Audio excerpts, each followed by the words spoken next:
नमस्कार, मैं हूँ सूरज और देखिए हम सब अब कपड़ा पहनते हैं और कपड़ा का संबंध कहें कि जब शुरुआत की बात करते हैं तो लोग पत्ता पहनते थे। जब आदिम युग की जब हम लोग बात करते हैं, देखिए ये पेड़ है और पेड़ के साथ कपड़ों का बड़ा गहरा संबंध है। किस तरह का संबंध है?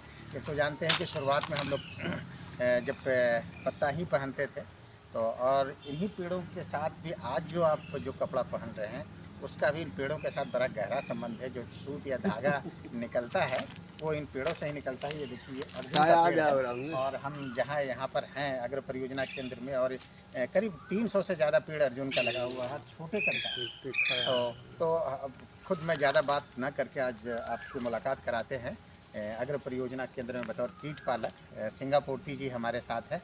इनसे जानेंगे कि इस पेड़ के बारे में और इस पेड़ से कैसे कोकून बीज तैयार होता है, इस बारे में जानते हैं। किसान कैसे इसे धागा निकालते हैं, पूरी प्रक्रिया संक्षिप्त में ही कोशिश करेंगे हमकी पूरी बात समझने की। तो सिंगापुरती जी स्वागत है सबसे पहले आपका। जी नमस्कार। नमस्कार। तो ये बताइए कि जब ये जो पेड़ है तो ये इस पर आप लोग बीज डालते हैं, जी तो बीज का मतलब बताइए। जैसे आमतौर पर बीज होता है ज़मीन खोद कर हम लोग डालते हैं, लेकिन यहाँ लोग कन्फ्यूजन में हो जाएंगे। तो ये बीज किस तरह का होता है, क्या होता है इस बीज में? बीज ये रेशम का बीज है आपका, जो कि वैज्ञानिक भाषा में या इंग्लिश में DFLs बोलते हैं, अच्छा। जो कि डिजीज फ्री लाइन्स इसका फुल फॉर्म है। तो हिंदी में रोगमुक्त चकते बोलते हैं, जो कि रोगमुक्त चकते का अर्थ है कि रोग से माने मुक्त है।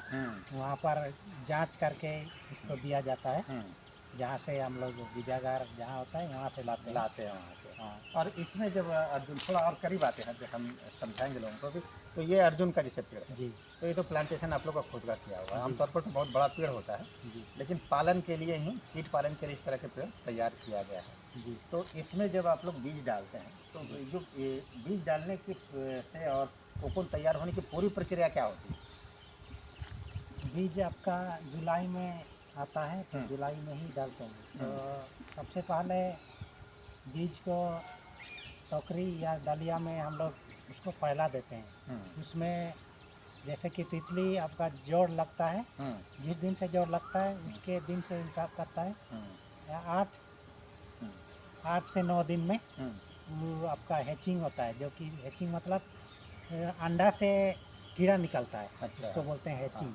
वो प्रक्रिया टोकरी में ही होती है? हाँ, वो प्रक्रिया टोकरी में ही रखते हैं। मैंने कि जैसे कि 3 दिन पहले उसको टोकरी में रखते हैं, जैसे कि कल निकलेगा तो आज रात में उसको फैला देते हैं। फैला देते हैं और ये अर्जुन का पत्ता को हम लोग उसके ऊपर रख देते हैं, जो कि कीड़ा निकलेगा तो ये पत्ता खाएगा, पत्ता में चढ़ जाएगा। तो फिर उसको सुबह जाके इस पेड़ पर देते हैं, जो कि फंसा कर रख देते हैं, जो कि ऊपर चढ़ जाता है। और फिर उसके बाद फिर उसको टोकरी या डालिया को, अंडा वाला को, उसको फिर हम लोग घर में वापस रखते हैं।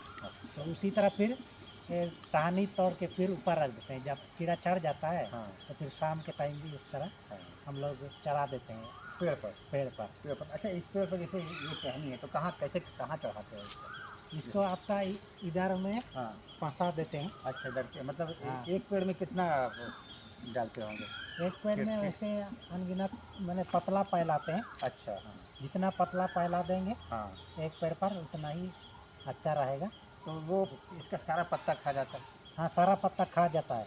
कितने दिन में पत्ता खा जाएगा पूरा? ये आपका जैसे जैसे बड़ा होते जाएगा कीड़ा, वैसे ही ख़त्म कर देगा। तो कम से कम कितना समय लगता है इसमें? इसमें आपका एक सप्ताह एक सप्ताह में ये पूरा खा लेता है पूरा। फिर हम लोग फिर ट्रांसफ़र करते हैं फिर दूसरा पेड़ पर। दूसरा पेड़ पर। हाँ, दूसरा पेड़ पर। और तो तैयार पूरी तरह से कब हो जाता है? तैयार आपका पूरी तरह से 40 दिन में, 40 दिन में तैयार? 40 दिन में तैयार हो जाता है। अच्छा। कोकून बन जाता है। कोकून बन जाता है जी। और कोकून बन जाता है मतलब वो बीज तैयार हुआ एक तरह से? नहीं, बीज अभी तैयार नहीं हुआ। अच्छा, अभी कोकून तैयार हुआ। अच्छा, बीज जब उसको टोकरी में डालते हैं पूरी प्रक्रिया? बीज का प्रक्रिया आपका बीजागार में होता है, जो कि उसको माला बना के टांग दिया जाता है। अच्छा। कोकून बनने के बाद 10 से 15 दिन के बाद फिर आपका तितली बनेगा। तितली बनने के बाद फिर नार मादा जोड़ लगेगा।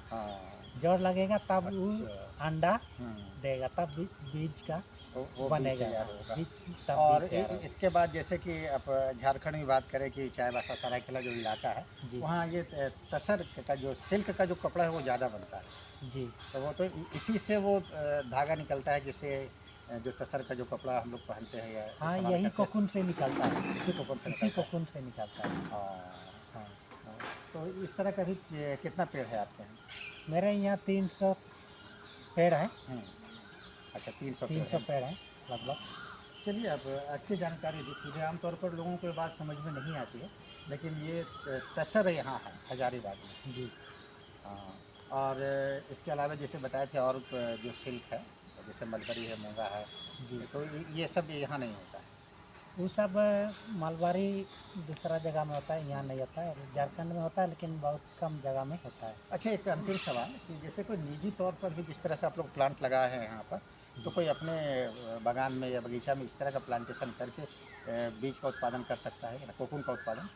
जी, वो अपने निजी खेत में लगा सकता है लगा सकते हैं। और हम लोग मदद करने के लिए तैयार हैं। अच्छा, ऐसे क्योंकि कोई योजना नर्सरी कोई सरकार की है, इस तरह की कोई योजना? अभी योजना नहीं आ रही है, अभी नहीं आया है योजना। अच्छा, इस तरह की अभी योजना नहीं है। योजना नहीं आया है। लेकिन लोग चाहे तो लगा सकते हैं। हाँ, हम लोग वैसे अपने तरफ से मैंने मदद कर सकते हैं। अच्छा, जैसे मदद बीज के लिए जो तकनीकी बीज हाँ, तकनीकी मदद हम लोग कर आप सकते लोग कर सकते हैं, या बीज नर्सरी वाला हम लोग टेक्निक जो कि बता सकते हैं हैं। कैसे लगाने किस से तरह से कर सकते हैं। पौधा बढ़ेगा। वो भी हम लोग मदद करने के लिए तैयार हैं किसान। चलिए, बड़ी अच्छी जानकारी दी, और बहुत सारा भ्रम भी लोगों का टूटा होगा किस तरह से ये पूरी प्रक्रिया होती है। और जो हजारीबाग और इसके आसपास के ज़िले के लोग हैं, यहाँ से संपर्क करके यहाँ से तकनीकी जानकारी ले सकते ले हैं। सकते हैं। चलिए, सिंगापुर जी, आपने बातचीत की, धन्यवाद आपका। हाँ।